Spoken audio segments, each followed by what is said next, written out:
Hello, friends and professionals. Myself, Nankumar. I'm a security consultant, security advisor, programmer, and security analyst. I got my master's in information technology and information security. In this video, I'm going to talk about CISM certification, process to get CISM certified, how to register yourself for the CISM certification exam, and CISM exam overview. As we all know, what is information security, what is the security, privacy protection, identity theft, data protection, identity and access management, and cybersecurity programs. The professionals who take care of all these businesses are called information security professionals, and they are in huge demand. But the competition for the position is also high. CISM is a better segment to prove yourself on a security platform. A CISM certification enables you to be recognized for your technical competence, experience, and appreciation of the business objective. The CISM certification was developed specifically for the experienced information security managers and those with information security management responsibilities, who include information security managers, aspiring information security managers, information technology consultant, chief information officers. So I'm going to talk about the basics of a CISM exam, study plan and material, CISM domains. There are 4 domains: exam ground rules, statistical analysis to pass the exam, and towards the end of this video, I will going to cover how to get register yourself for the exam. As the growing number of high-profile breaches demonstrate, the information security failures can result in a significant damage to the enterprise's bottom line as well as its reputation.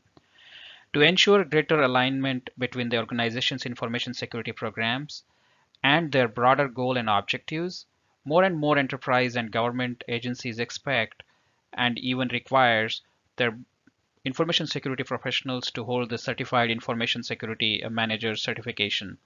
In addition to the technical competencies, let's say professionals like me, who has a technical background of a programming, LDAP, IDM, and access management, CISM demonstrate a deep understanding of the relationship between the information security programmers and a broader business goals and objectives. Earning a CISM is considered a great way to pave the path of the security technologist to the security managers and help you to rise at the top of the hiring managers or resume stack. CISM holders are consistently recognized among the most qualified professionals in the information security and risk management fields. So I'm going to cover what is the registering to take the ISACA exam. It's a 4-step process. So https www.isaca.org is the official website. Uh, and there, that is a 4-step process, which includes to check the exam schedule, register for the exam, pay for the exam, and schedule the exam. To become a certified successfully, you have to pass the exam, adhere the ISACA's code of professional ethics, agree to comply with the continuing education policy, work experience in the field of information security, submit an application for the CISM certification. So these are the steps you have to follow, and 5 years of experience is required for this. CISM exam test your knowledge in 4 domains. These are called the CISM domains. So the domain 1 is information security governance. Domain 2 is information risk management. Domain 3 is information security program development and management. Domain 4 is information security incident management. Let's talk about the study plan and material for the Certified Information Security Manager certifications. So it depends on how much experience you have and how much confident you are in those 4 domains. But typically, I would suggest develop a plan for yourself, study 3 to 4 hours every week, give a substantial time to grasp those concepts around the information security, the risk management, and other domains. Study efforts duration typically put like 6 months. Take a CISM self-assessment and find out the weak areas for your knowledge. Purchase a book, CISM review manual. This is called as the ISACA official guide as well.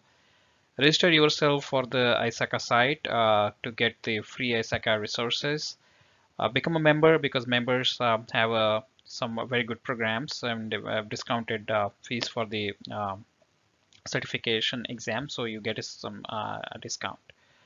So study hours typically a domain one, like which is the security governance. It typically devote 25 hours. Domain two, information risk management, devote 30 hours. Domain three, information security program development and management, devote 25 hours, and domain four devote 20 hours. So total 100 hours for the study the all the four domains, and put 20 hours into the question and answers for each domain. So typically I divide domain 1 5 hours, and 2 at 6 hours, and 3 in 5 hours, and 4 in 4 hours. So total time 120 hours, and I guess it is good enough to take the exam. Let's talk about the exam ground rules. So there are four domains, as I mentioned earlier. Information security governance, which covers the 24% of the total questions in exam. Information risk management covers 30%, which this is one of the big topic. So focus your study around this topic. Information security program development and management, that covers 27%, and information security incident management covers 19%. See, this exam is not like how many questions you do right and then you pass the exam. This is a scaled score exam. So typically the minimum is 200 and the maximum is 800. So if you do all correct, then you scored 800 on a scale basis. And if you scored, I mean, all answers are wrong, then that's 200. But the scale score, to pass the exam, you should receive 450 points or higher. 450 represent a minimum consistent standard for the knowledge to establish the exam by the respective ISACA certification committee.